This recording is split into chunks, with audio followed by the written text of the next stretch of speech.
Hello and welcome to Nolo Time, episode 70. My name is Obed, and with me is the most interesting man in the world, Joel Young. What's up, Nolo Tom? Good to be with you here on another episode. Obed, it's always fun to jump on these episodes here. We're doing really good recently, so thank you guys for your listeners out there for sticking with us and sharing the word. I'm really pleased with the growth we've been having this year so far, and look forward to all the cool stuff coming up. Absolutely. Episode 70, Joel. It's like, where does time go? I know and I love it. I mean, you and I were just talking about this today. We were saying like we actually feel like it's been a while since we recorded, even though we just did this last week. We love doing this so Yeah. much. It's so much fun. It's a great passion, a great hobby of ours, and thanks for hanging out with us. Yeah, it definitely feels longer. We've only been out for, we try to do this, either Wednesdays or Thursdays, depending on how our crazy schedule goes. But we try to get you guys at least, once a week. Oh, holidays coming up, Joel. So that's Yeah. gonna be a little bit different. We'll let you guys know if we're gonna be in or out or whatever we're planning on doing. Stay tuned. We're actually in 2 weeks. So that'll be on the week ending on the 17th. Yes. We for that week we're planning to do a special holiday gift guide episode, and we're just gonna throw out there some stuff that we like that we highly recommend that you get people you love during the holidays. So Look forward to it. It's gonna be special. yeah. So we're planning to do something different, and also in December we're planning to do some different stuff instead of just going with our regular, news feed sort of format that we have here. But Joel, what's up, man? Anything new that you've been up to? Yeah, man. Doing really good. I've was able to binge watch more Daredevil. I'm actually one episode away from the final episode, and I've really been enjoying it. It's so different. It's not trying to repeat the success of the past. It's so different than season one, so different than season two. Even though you've got a returning character, Wilson Fisk, so I'm really enjoying it a lot. I look forward to seeing the final episode. Like even though you see stuff that you can tell, some of the direction, and they really take some strong cues from the Born Again storyline, like it's still a pleasantly unfolding and very entertaining to watch. And I recommend stay away from spoilers if you haven't seen it. So because there's some cool stuff that happens towards the end that make it well worth it when you keep watching. But that being said, Obed. I was reading earlier this week some different articles suggesting, based off of some forecasters in the industry, that they do believe Jessica Jones and Daredevil are going to be following suit with the Netflix non-renewals Interesting. per se. And I've said it. I said it, last week. So I still see it happening. I don't think it will be announced formally right away. But I definitely see this coming to a. It's interesting. I can't wait to see the final episode, see how they leave it off. Yeah. But I can definitely see this happening. If you realize I'm not using the word cancel, I'm simply saying the word not renewed. I think there's gonna be some stuff to come, like I mentioned last episode. If you didn't hear my thoughts on that, guys, make sure to check out last week's episode because we got into it in depth. But yeah, I'm enjoying what I've seen so far. Yeah, I'm up to episode 4, so I did watch the jail sequence that you told me about. Amazing. That was pretty good. That was pretty intense. So I'm looking forward to over the weekend just do some more of that Daredevil. Definitely really good. But yeah, it's interesting. I'm assuming, Joel, because of how all this Marvel licensing was, spread across multiple companies. I'm assuming that Disney protected these properties somehow, and I'm sure. yeah, most likely that this agreement was not in perpetuity. This was like, hey, you can go ahead and do this while we allow you to do it, and then at any time they can maybe just get it back. And who's gonna say no in that deal? They're Disney, right? I mean, yeah. They had a good run. So, Yeah. and I'm pretty sure that Netflix, it's definitely expanding their horizons with properties and licensed properties, which I'm going to talk about it right now. I mean, Joel, I went ahead and basically binged the entirety of season 2 of Castlevania. I've talked about season 1. I believe it was probably around a year ago. Because I think season 1 came out, and it was either a year, 10 months ago. Season 2 just dropped last week. They're not, they're easy watches because they're like season 1 is only 4 episodes and they're half-hour episodes, and season 2 is 8 episodes, half-hour episodes. So really good. They're super easy watches. So I went ahead and watched the entirety of season 2.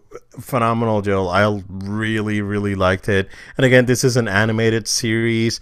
Executive producer is Eddie Shankar. He's involved with a bunch of other projects, which we're gonna tease. I'm actually gonna tease about it pretty soon.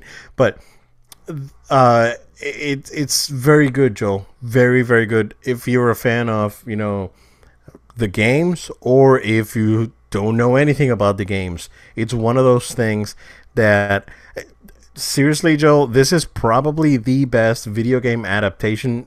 Wow. on anything. Wow. Because it's fantastic. The animation's great, music's great, voice acting is outstanding. It's man, it's so good. And again, I think I mentioned it the last time I talked about it, but this is like the best Dracula.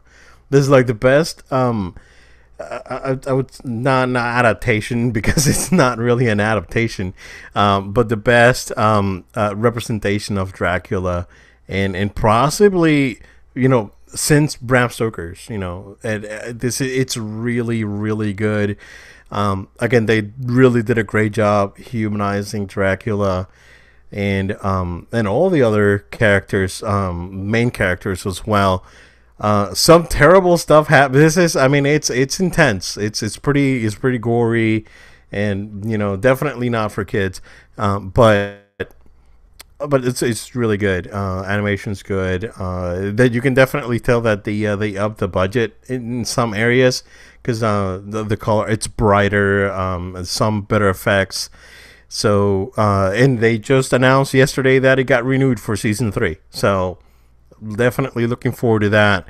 But Joe, it's kind of like a slow burn at the beginning. The first on season 2, season 1's really quick, so everything happens really fast. Season 2, they really spend a lot of time giving these characters a lot more exposure, and a lot exploring more of the characters, and I really, really like that. And I'm not really gonna really spoil anything. But if you're interested in watching, and if you know anything about Castlevania, episode 7, Joe, about halfway through that episode, all the way to the end, I was in freaking tears, dude. I was in bloody tears. It was really good. Yeah, all right. I'm not gonna spoil it, but it's. I can imagine Obed sitting at his couch, both sweating and crying at the same time. Dude, it was one of those things. It's like, but it wasn't like it wasn't man tears, right? It wasn't it wasn't man tears. It was like I can't believe they actually adapted Castlevania, and they're doing this, and it actually works, and it's awesome. I got really happy. It was like happy tears. It was one of those. It wasn't Mufasa dies, tears. Okay. Yeah, that's man tears.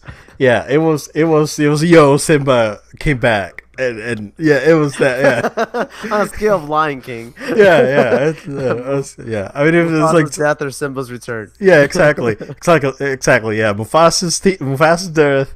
It's man tears. Simba returns is happy tears. So it was Simba's return right there. Nice. It was really good. I don't know who they convinced over at Konami for them to allow this to happen, but whoever you are, thank you. And yeah, season 3 is coming out, and then on November 16th, Joel, Eddie Shankar teased, it's like, I have another very, very popular Japanese property that we're going to make a series out of, and strong rumors is that this is a Legend of Zelda series.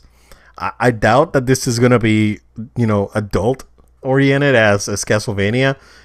This is probably going to be a more family friendly adaptation. But if this is true, I am definitely That looking forward to it. yeah, that'd be really huge.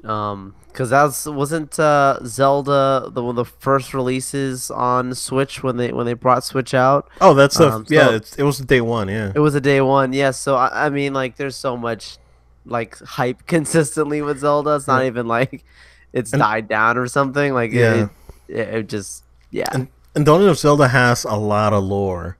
Um, it, you can definitely you can. Oh man, you can actually pick. It's like pick a game, right? And you can make an adaptation of any of the games, each game has such deep lore and a very rich world and a rich story. I would be happy like if they adapt A Link to the Past, which is one of my favorite games of all time. I'll be super excited if it's based on that. But even if it's based on Ocarina of Time or even the original Legend of Zelda, I'm gonna be excited. But it's probably gonna have probably going to be one of the stories with a little bit more meat on it. So I'm hoping that that's the case. But yeah, that's what I got, man. Castlevania on Netflix, highly recommended. If you're into like legit vampire stuff, not that Twilight sparkly thing.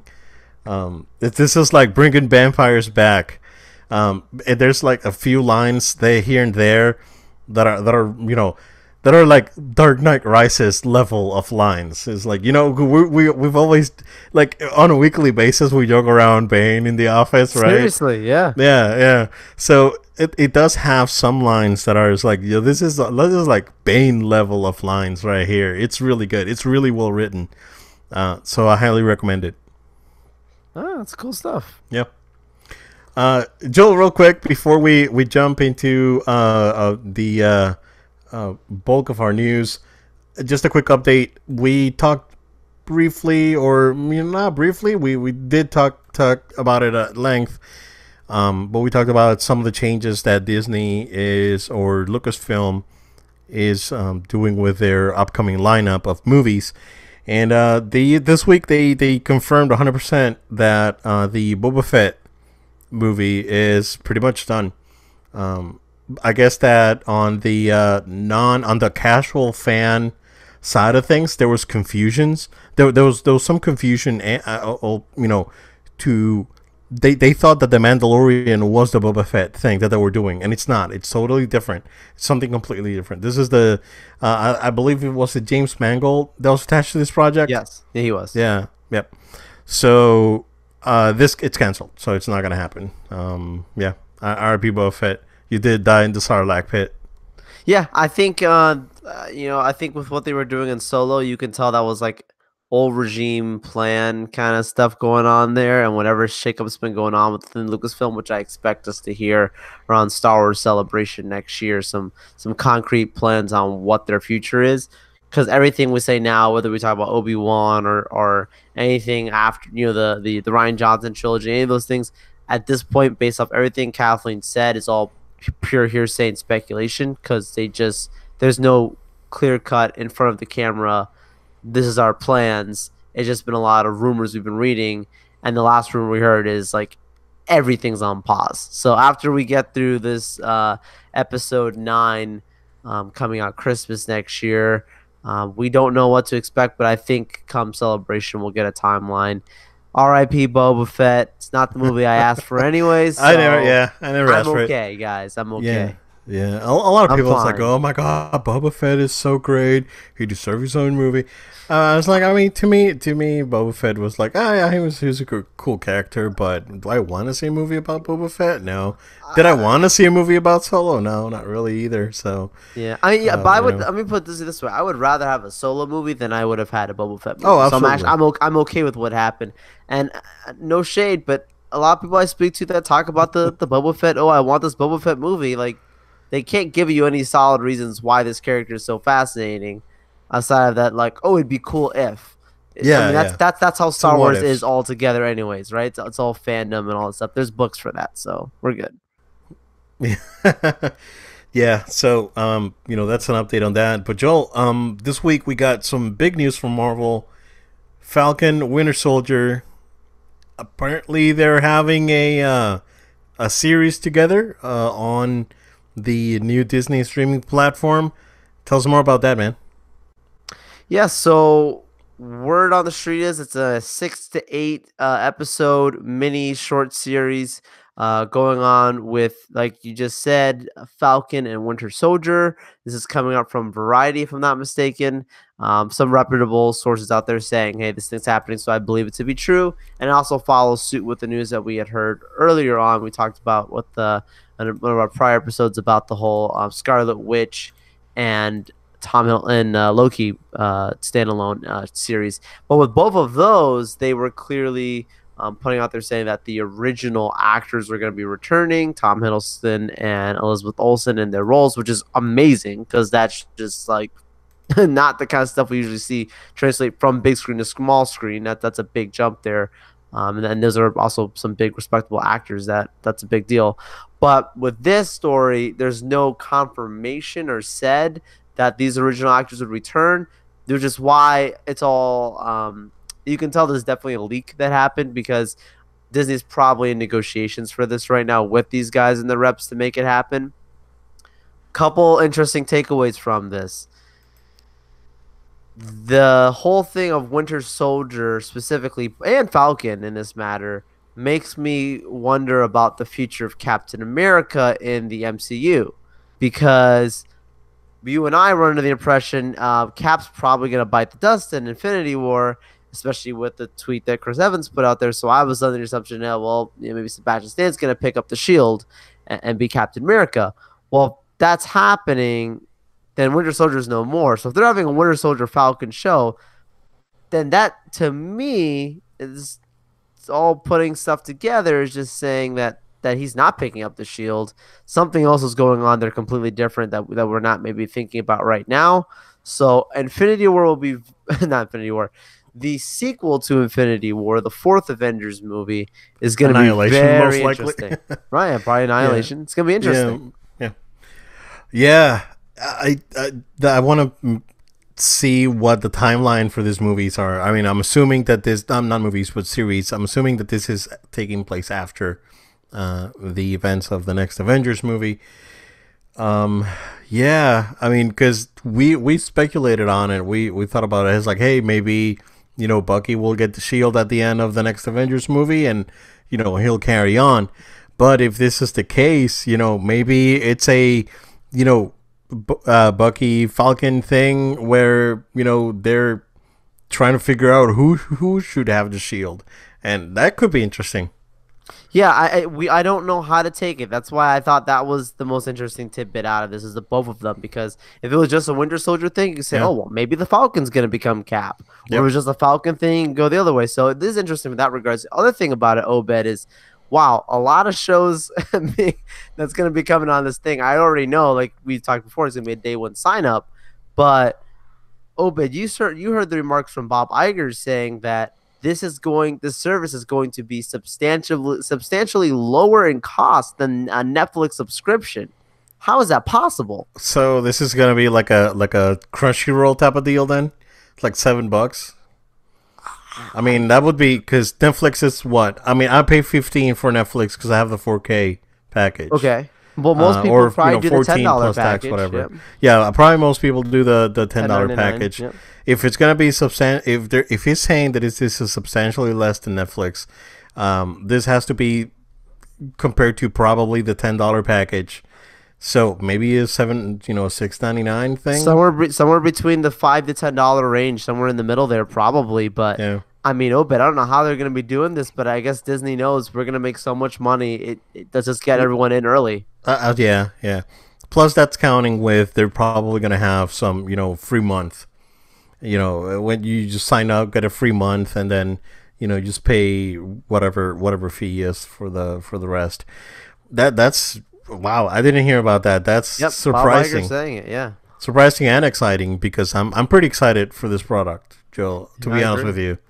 Yeah, especially with all the content that's going to be all new content, plus, bringing in the Disney library. Absolutely. They won't sign up for me, man. Again, they're in it to win it. It's like, oh, Titans, that's cute. Here you go. It's like Winter Soldier and Falcon, which are the two of the most popular characters right now in the MCU. And just here you go, have a series. And man, they don't play around. And they're pulling out the bazookas. Oh yeah, yeah. They're they're very well equipped, sir. Very well. They're bringing chess to everybody's checkers. They're upping the game. That's right. They're bringing their iPad Pros to their Xbox Ones. Oh, all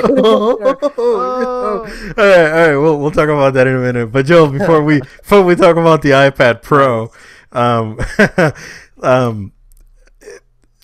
Birds of Prey, it's gonna happen, right? One of the DC movies that it's not coming out next year, but they do have a villain, and they announced it today. So sort of breaking news, but Ewan McGregor is gonna be playing Black Mask on Birds of Prey. I'm excited because I really like Ewan McGregor. Yeah, it's a great casting choice. Since Star Wars, the suit from his, prequel performances, I thought he was the best piece of the prequels, and that's by far. So I'm really happy to see him continue his acting. I even saw him because I love the guy, I love his acting, so I saw him even in Christopher Robin, and he did a great job in that movie. So I mean, I'm definitely on board with this casting choice. Black Mask. Interesting. I told you, Obed, I was surprised they didn't make Poison Ivy the big bad of this, or maybe she is. But I mean, could maybe be. he's under the law. I don't know, but I don't know. It's interesting. But if you're getting Ian McGregor, it's probably going to be a pretty big role in the show, in the movie, and I think this movie then takes a notch up in quality by adding someone like him to the cast.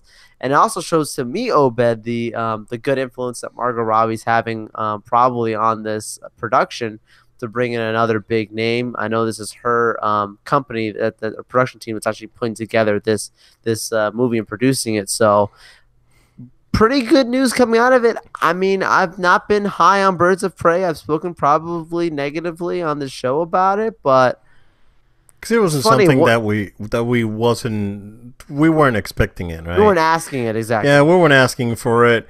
Earlier this week, was it this week that you showed me a picture of the actress that's playing Catwoman? Yes, the Catwoman that she dressed up as Catwoman for Halloween. Yeah, and that looked good. I mean, and that was just a costume. I'm assuming that hopefully DC or Warner can actually come up with a better, with a more elaborate costume.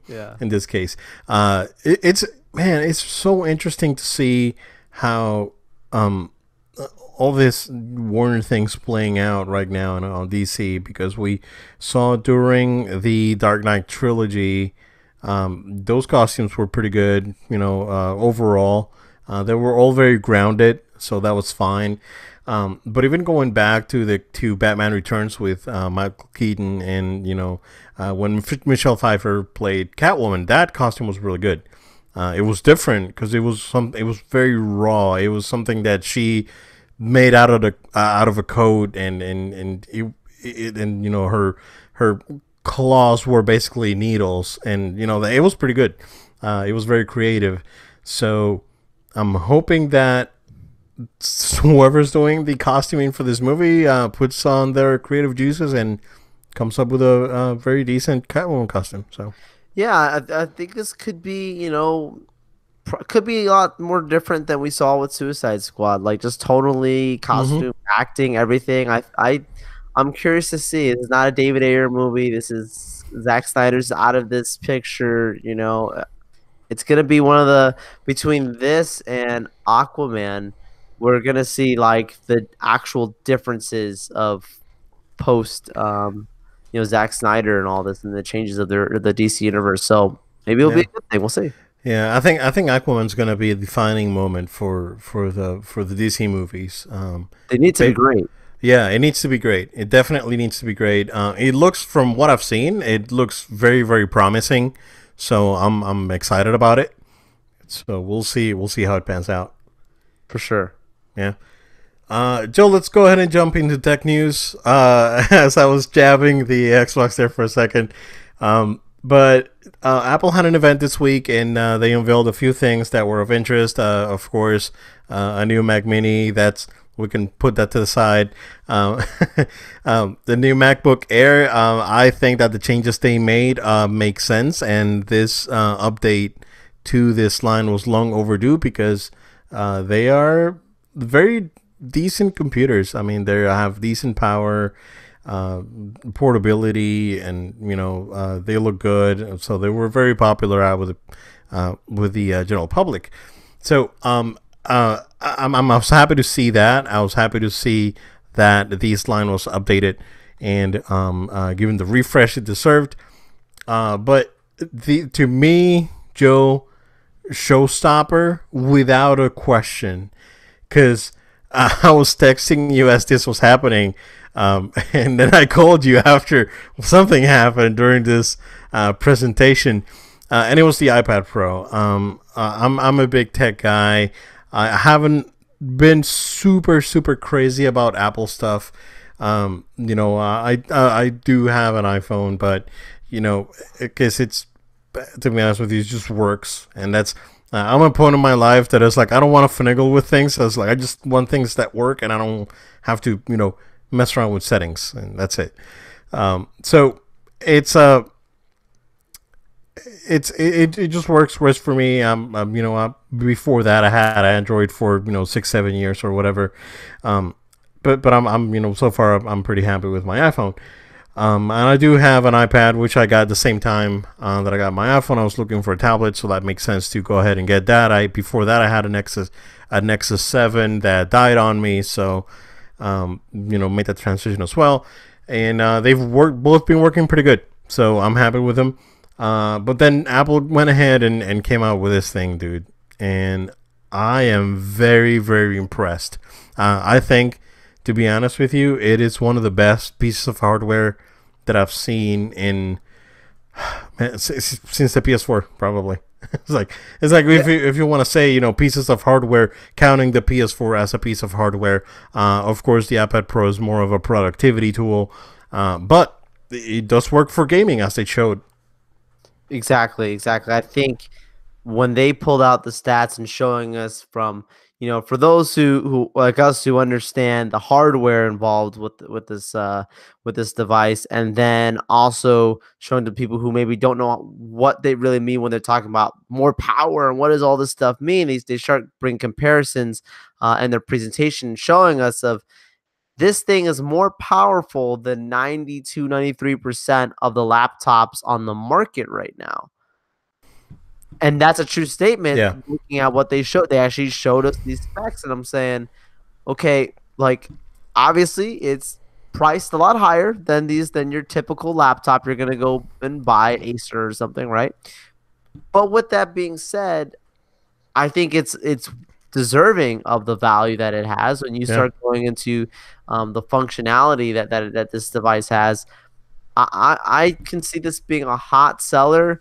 Takes the iPad Pro the next level, and I'm not been crazy about the iPad. I'm not against it, but it's just I always thought it was just a nice companion. But you have your iPhone, you don't have to have an iPad, or that was always my kind of mentality. But this looks like it can be a real replacement to what I would do commonly with my laptop for common laptop needs of typical browsing and whatnot. So I think, and we even joked about here. We said we probably could run our whole podcast off of these iPads because Seriously, the kind of power that we're talking about. USB-C has the power to, run all the apps that you need to run something decent out of it. So,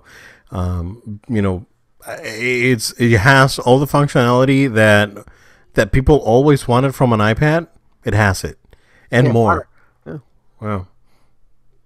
Yep. So, very excited about that piece of hardware. They're very impressive too. It actually proves that it could, run games. So the guys from 2K were there. They showed NBA 2K19 on it, running at a higher resolution and a higher frame rate that it does on the Switch. Granted, the device costs twice, a little over twice more than the Switch, but it is delivering on that, on that quality, on that power. So very interesting stuff that I saw there. A very interesting comparison when, of course, they are not the same type of device. So having that comparison was a little weird, but it was great though. When they said that they have the graphics, they have the same graphical fidelity or graphical quality as an Xbox One S on a device that's 94% smaller. And when they said that, I grabbed my phone and I called you, and you were like, "Oh my god, this is so good!" Yeah, it was a really great moment though. It was I really know. good. I'm so glad you called me right away because I was literally had verbally when I saw it, I verbally said your name out. I was like, "Oh man, oh my god, they Oh did it. They made the Xbox comparison." yeah, they did. I mean, of course, you're not gonna be, it's not a fair comparison. You're comparing a mobile device. They're just referring to the amount of power. Of course, the Xbox One S is almost going to be five. It's going to be 5 years old in a couple of weeks. So it's a 5 year old device at this point. So yes, we do expect that sort of graphical leap from. From 5 years on. It's like the Switch is, if I'm not wrong, slightly more powerful than a PS3. So it's actually even slightly more powerful than a Wii U. On paper, the Wii U was supposed to be more powerful than the PS3, but they never showed what it was capable of doing. But again, on paper, the Switch is, and it's a portable device. It is more powerful than PS3 and a 360.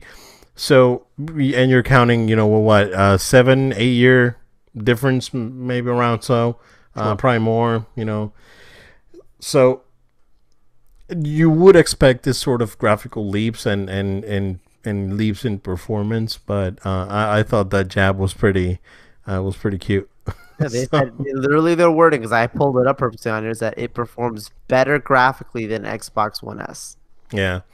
Both. So yeah, it is a bold They statement. It showed it is. to us. They showed it to us, and it looked good. It looked, yeah, and they proved it that it actually looked good. So Price is $799 for the 11-inch and 1,000 starting price, I should say rather, for the 12-inch.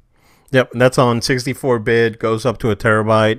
Terabyte, I think, is like 1549 and 1749. Yeah, So I mean, it definitely gets expensive. It's up there with a high quality laptop, but it's a very compelling device. I am very interested for sure. on this one. Yeah, for real.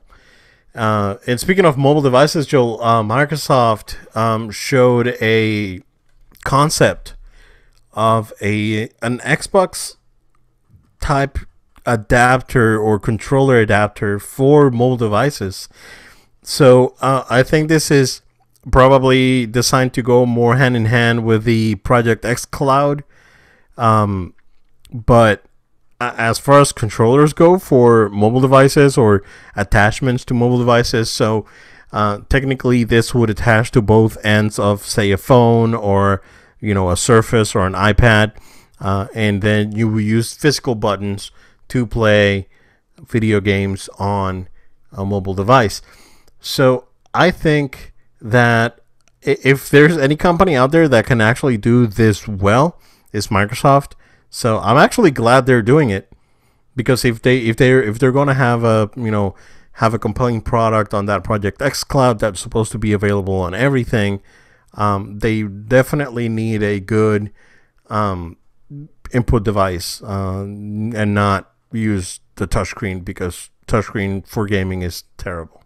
So Yeah, I like it too. I like this news. I like hearing this being in development. I think the mobile market is something that you always will have being brought up. Oh, the power of your phone is going to take over the consoles, and you always see these kind of conversations and whatever, right? And that's a debate for another podcast. But seeing that Microsoft is trying to bring a console feel on your phone by just having this controller adapter kind of piece. It's a good. I think it's a good move. I think it's a nice place to put themselves where there's not much competition or really none at that place. So, Yeah. given something there that's different and unique and innovative, Hmm. yeah, it's a great way to expand your brand. Yeah, I can't remember if SteelSeries does something similar. I know that they do have a like a standalone. They have a standalone Bluetooth controller that you can use on PC and iOS devices, but I'm not sure if they do that sort of like snap to both ends, kind of like the Switch, like the Joy Cons on the side of a mobile device. I've seen it before because I know that there's another company that does them, but if there's a company that can actually do it really really well, it's probably Microsoft. I think the Xbox One controller is very well designed. Same. I like those buttons. I like those triggers. I like the sticks. I just like the overall weight and feel of the controller. If you give me a PS4 controller and an Xbox One controller, um, I would be comfortable with both of them. I really don't see any issues with that controller. I think it's very well designed and very appealing. So to adapt something like that on a mobile device, I think it would make sense. And yeah, I mean, I'm looking forward to it. I mean, if it's gonna make gaming better on mobile, why not, man? I agree. I agree. I'm all for it, and I mean it's not for someone like me. I don't play games like that on my phone, but still think it's a great place to squeeze yourselves into for more spreading the Microsoft Xbox news out in the market. Maybe young people, there might be something that they might be able to get for pretty cheap and get into it. I don't know. I don't know. I don't fully know who this product's for, but I'd be curious to see how well it performs.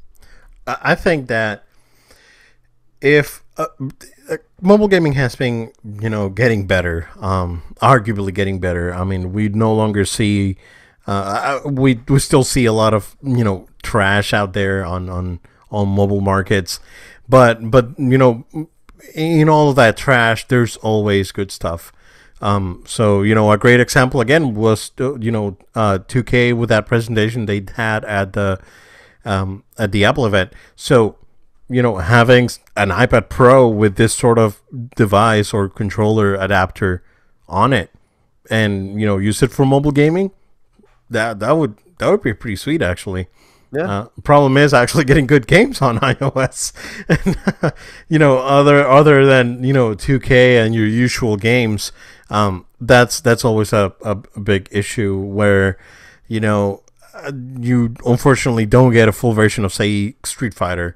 You get like a condensed mobile version of Street Fighter 4 or Street Fighter Cross Tekken or something like that that doesn't play well. It doesn't look great. So I think that iOS right now, with the iPad Pro and maybe next year when the regular iPad gets a revision, I think that developers and publishers should be looking into porting full size games on iOS. That's my opinion, because the hardware absolutely supports it. So I think that would be a good idea. Not only have your Star Wars battle card racers from EA, and that you have to buy your little cards in the gameplay itself. You can have something a little more intricate. You can maybe port Battlefront to like iOS, and have a full Battlefront experience on a handheld device. That would be a great idea. But hey, you know what? I'm not in the gaming industry, so. But there's a free idea for you guys. Go ahead. That was a very good Feel, idea. feel free. Just tag um, at a little time. yeah, exactly. Um, and speaking of gaming and milestones, Joe, PS4 actually surpassed lifetime sales of the PS3. This week was announced that it hit 85 million units sold, and that's surpassing the estimated 84.5 million that they had sold with the PS3. And if they outsold the PS3, that means that they also outsold the 360 because they were in a virtual tie. So this is big news, Joe. only for around almost 5 years later. But for the PS3, it took 9 years to get to that point. So of course, the market was very different back then. We were in a economic downturn and recession, but at the same time, it proved that people are hungry for video games, and these things are selling great. Absolutely, absolutely. And like you said, I mean, you're passing this big milestone, but at the same time, it's a situation where you could say and counting. I mean, we still don't have a solid Yeah. release date for PlayStation 5, so we can't act like the PS4 is dying anytime soon because we just don't have that date in front of us yet or timeline, even an announcement. So PS4 is going to continue to sell well. We've got the holidays coming now. It's going to be another big one. Uh, I don't want to get to because I know we're going to get into our episode special later on talking about some sales and whatnot, but there's going to be Yep. some significant PS4 sales going on. I think it's going to sell like crazy again. Um, I'm happy to see that something that is a genuinely good console do well. It'd be different if we were talking about something that, had ups and downs, but really it's been a whole lot of ups and very little lows. It's been a very maybe none. I mean, it's just been so well received by the market and so well received by developers, and it's delivering to us what they promised. Both a good console that runs a lot of great games, and I'm happy with my PS4, and I can keep playing this for a long time. I mean, I'm just very happy with this console. Yeah, definitely. Me too. It's something interesting too, Joel, and I think I mentioned it on the podcast, but there was an article that came out a couple of months ago by, I think it was Nikkei. They were interviewing Kenichiro Yoshida, the new CEO of Sony, and he was saying that they're expecting PS4 sales to slow down towards the end of the year.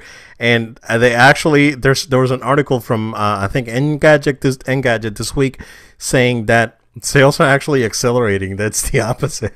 It's like people are. I mean, it's Spider-Man, bro. That Spider-Man was huge. Tell me twice. I love Spider-Man. Yeah. And speaking of that, Jill, we talked about Red Dead last week, but Red Dead did come out last Friday. We just want to acknowledge that. To rave reviews, I think is like up there with God of War with like best review game of the year, probably even better right now. Again, not my cup of tea, but I know that those guys are doing well. But the reason I'm mentioning it is because it made $750 million in 3 days, which is the most of any entertainment thing ever in 3 days made. So, like surpassing Avengers, surpassing everything, Star Wars, and all that. So That's crazy. Like, you got your Grand Theft Autos and your Red Dead Redemptions. Like, these are not stuff for me, but man, like, people love it. So they're doing it. They're obviously doing well for people to keep playing. yeah. Kudos to those guys. Again, they work hard to make that game happen. Really hard. Really hard. And then it's one of those things that it's rumored that the staff was around 2,000 people. Wow. That were working on this game for around 8 years. From concept to release, and the online's not even out. So that's coming up. That's coming out later. I believe early next year. So we'll see when that comes out and how that does. But Joe, the last bit of news that I have here is that we got the official list of the 20 games that are going to be coming out for the PlayStation Classic. And I'm going to go over through this list, Joe. And after we're done, we're going to discuss and see what we... so you guys can hear our opinion on what we think about this list.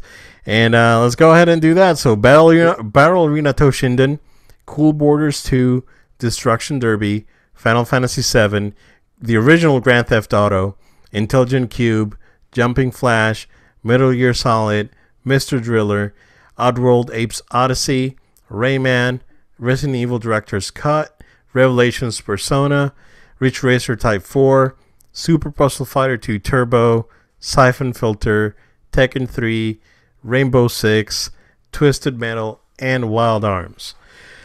I played most of these games, Joel. I don't think this product is for me. That being said, I don't think this is by no means. I think this list is bad because there are so many great PlayStation 1 games. It's a shame that they're not gonna have online functionality or a feature where you can actually download more games. But I think the list is solid. Is this device for me? Not really. I mean, I'm not into too big into collecting. I do collect things that I like. I do like this package. I like the box. I like the design of the console itself. But I don't feel that this is the right product for someone like me. What do you think, Joe? Yeah, I don't need it either, but I like the list. I don't love it, but I like it. I mean, obviously, Ridge Racer made it to my list of my favorite games, so I love that. That's on there. Yeah, a lot of these games I've played as well, but because PS1 was one of my favorite consoles as well. I have all the PlayStation consoles except for PS Vita, so PlayStation Classic. It's a nice nostalgia, item on the market, but it's not enough to make me have to go back. I mean, think about how many of these games that were on PlayStation One became remastered. We're talking like Crash Bandicoot, for example. Like, there's no need for me to get this, and it's not even Yeah. on the list. But it makes sense why it's not there because it's been remastered. You might as well just buy it on your PS4, right? So it's a good value. It's a nice piece. If you're feeling nostalgic, go get it. I mean, it's I'm not gonna stop you. I'm not gonna say it's a bad thing to buy. I think you should go ahead and buy it if you like the stuff. But Yeah. it just would be collecting dust for me, and that'd be a shame. Yeah, no, I feel the same way. With so many great games coming out early next year, so many great games that are out right now. I think that just the product itself is not for me. I just want to point out a couple of really interesting things, Joe, from this list, and they're including the first Persona game here, Revelations Persona, which is super obscure. A very very obscure game. Persona didn't achieve mass popularity until Persona 3, and that was in Japan. Over here, the game was still sort of obscure, but it did obtain, I should say, popularity with Persona 4. So the first game, I mean, it's an interesting choice for me. I think the only three games that I haven't played out of this list is I haven't played the original Persona, I haven't played Wild Arms, and I haven't played Intelligent Cube. Everything else I've played. It like I said, the list it's fine. Ballerina Toshinden is an interesting one too, Joel, because the game's not good. I actually had the Saturn version because I didn't have a PS1 back then, but I did have. They released a Sega Saturn version that had expanded content over the PS1 version. It had a full story mode. It had 2 extra characters, but I don't think this game is good. I think it's probably there because it was the tech demo for PS1. It was the game that was running on KB Toys when PS1 was out, and it was a release title alongside Destruction Derby. Interesting that there's no Wipeout. Oh yeah, I would have liked to see in Wipeout. Of course, there's no Gran Turismo, probably because of music licensing, car licensing. There's licensing issues there. Same thing with a game like Tony Hawk. A lot of people are like, oh, bring Tony Hawk back. Like, there's licensed music, licensed, skateboard brands and all that. So you need to re-up licensing. It's probably not worth the money. They if I would have included more stuff in there, but 20 games, I guess it's okay. Metal Gear, I guess that's the other than a PS3 right now. Um, that this is probably the only place that you can play Metal Gear Solid. It's I know, it's but pretty you like crazy. that one. I have it on PS1. Yep. I have my PS1 version of it, and I'm fine. I can Nice. play it on my PS3. I'm good. Nice. Yeah, but it's one of those things that's like, if you want to play Metal Gear Solid right now, you either buy it on PS3, and if you don't have a PS3, this would probably be the only other option. But it's like, to this day, Joel, is mind-boggling that Sony has not put PS1 classics on PS4. I really don't know. Yeah, maybe they're saving that for PS5. It still doesn't make sense. Yeah, but I mean, they. Why? I think PS5 is going to have a lot of backwards compatibility stuff on it for sure with PS4 right out of the box. Um, I'm not sure how they're going to handle PS3, if at all they're going to do it.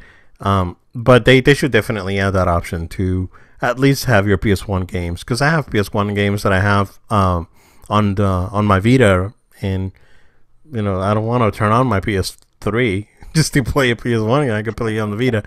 But if I have it on PS4, I may play it on PS4. It's kind of crazy because a lot of those games are actually coming back with bundles or remasters, like Symphony of the Night came out last week with a Castlevania Requiem, Mega Man X4 came out, and on the Mega Man X collection that came out recently. So a lot of those games are available on modern consoles in a certain way. I think Symphony of the Night is available on Xbox One through backwards compatibility with the Xbox Live Arcade version that came out for the 360. So, man, I think Sony should do a better job as on having these classics on their platforms. It's mind-boggling at this point, man. They probably withheld it just for this time. Nah, but I mean, they should do it. Yeah, you should ask. It's instead of asking, why, just say why not, and just put it out there. Good point. Yeah. But it's interesting. It's an interesting list. I don't have the Japanese list in front of me, Joel, but it's very different. It does have some of the same games, but it's very RPG heavy. Like, it does have Arc the Lad, Front Mission, so it does have a lot of games that are not on this list, and it's very, very RPG heavy. So it's a compelling device if you're looking to do some retro stuff. It's I think it's pretty good, in my opinion. If you're going to buy a retro device, or a plug and play retro device for Christmas, go with the SNES. Okay. That's my sneak peek for the holiday gift guide. Yeah, it's gonna be a special. Yeah, but yeah, Joel, that's what I got, man. Unless you have anything else, let's bring this thing home. Absolutely, guys. Thank you so much for taking time out of your day to listen to us here on No Load Time.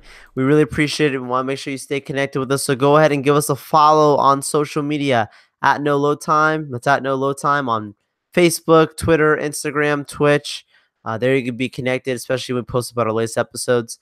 And another way, of course, very important, is we want you to subscribe to our show. So go ahead and subscribe to us on podcast via iTunes, Google Play, and SoundCloud. That way you can get notified right away when our latest episodes drop. Also, subscribe to our video version on YouTube, and go ahead and give us a like. If you're an iTunes subscriber, if you could drop us a review, we always would sincerely appreciate it. Big thumbs up to you guys. And then also, we want to make sure you also can send your feedback to us, right? We're so welcoming and appreciative of hearing from you all. And when you do reach out, go ahead and shoot an email to nolotime@gmail.com. That's nolotime@gmail.com. Guys, thank you so much, and I look forward to talking with you more about this awesome stuff here at No Load Time. Thank you, guys, and we'll see you again next week.